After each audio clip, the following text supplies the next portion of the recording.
the narrative for the Charlotte-Mecklenburg community. It's just a different group of settings. I don't understand what's happened. I do think that what we're experiencing in Charlotte is perhaps the weight, the frustration of so many from the national level. We're dealing with a history or a constant media exposure to a lot of negativity related with law enforcement and related to issues that are beyond just Charlotte. And I think perhaps some of the reaction last night was in response to that, from a national level, not just what we go through here in Charlotte. Because generally speaking, there's a healthy relationship with the law enforcement community here. But good question. Any other questions? Yes. You guys come a little closer. Help me out. You will be immersing yourselves into the communities in any other fashion to try and reach people? Will BGA do anything? I know there's a vigil at Marshall Park. Where will you? Well, I can't speak for all of these, but I know that these fine leaders and pastors and the Billy Graham organization are planted here in the Charlotte region. And therefore, we're not going anywhere. So whatever happens in our city, we will own it and help repair it and work with it and help bring solutions. We're here to help bring dialogue, bring intervention any way we can to help solve the issues in our community. This is our city. This is where we raise our families. Right. This is where we work. This is where we worship. And we're here to bring as much calm and reasonable thinking to this equation. So I'd like to think all of us are here to the duration of whatever we face here in our city. Okay, because I know we have the Trade and Try-On march going on, and then the Marshall Park. Will any of you be there at either of those events? Yes, I'll let Dr. Logan share a little on that. Let me say this. There are events going on all over the city that will never be publicized.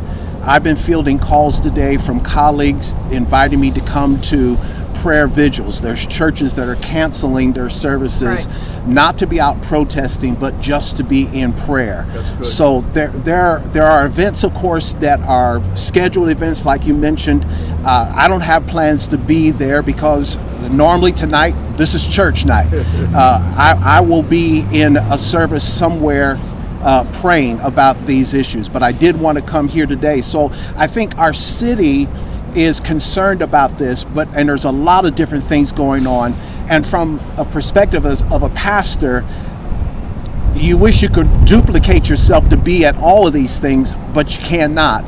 And it's difficult to coordinate them all together. But I think what we should take from that is that people are concerned and people want to do something. Our hope is that the something that they want to do is positive. That's good.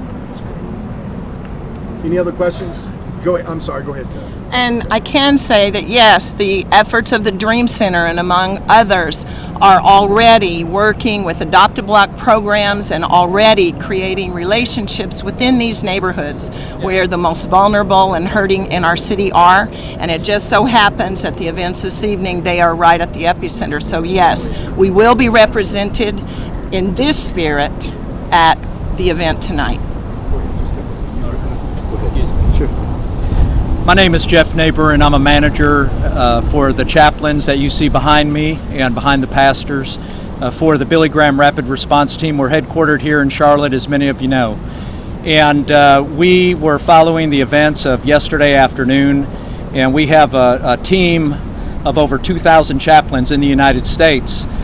We called on that team yesterday, and these people behind me wearing this same shirt came from all over the United States to work here in this community to help this community heal from the hurting.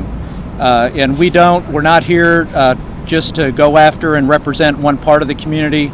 We're here to help anyone in the community. That could be people from the press, that could be people from churches, that could be law enforcement officers and first responders.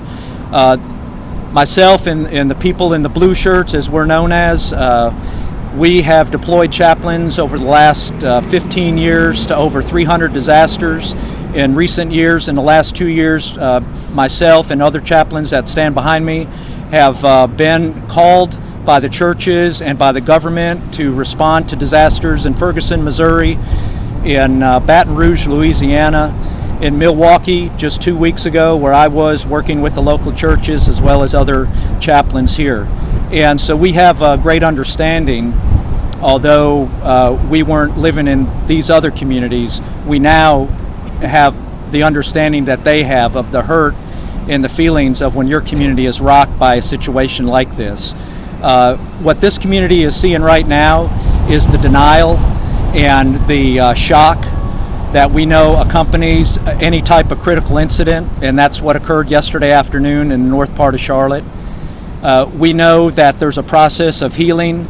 We know that people right now here in Charlotte are bleeding emotionally, and that there are steps to get through that process of returning to what may be the new normal for a lot of people.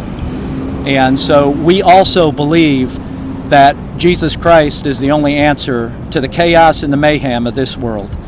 And that is our beliefs, and we have opportunities. We minister by being present with people and listening to people, and that's something we hope to do tonight in Marshall Park and in other places in this city.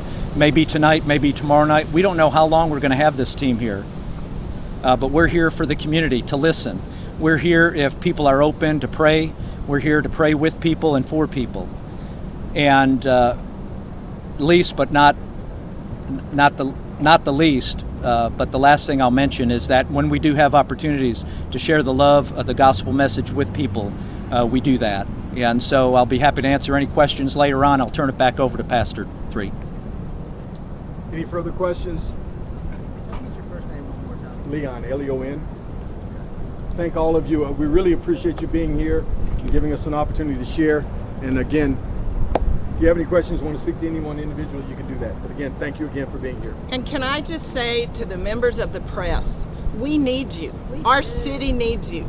We need you to be open and willing to partner with the people that are already on the streets at the point of crisis, and we're doing that.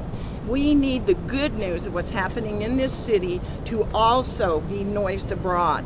So thank you for coming, and this is our appeal. We need to partner with you for the good things that are happening in our city, that we're a part of, and that will be a part of the healing and of everybody's peace and prosperity. So thank you. God bless you. Ma'am, can I have your name? Your name? Bonnie?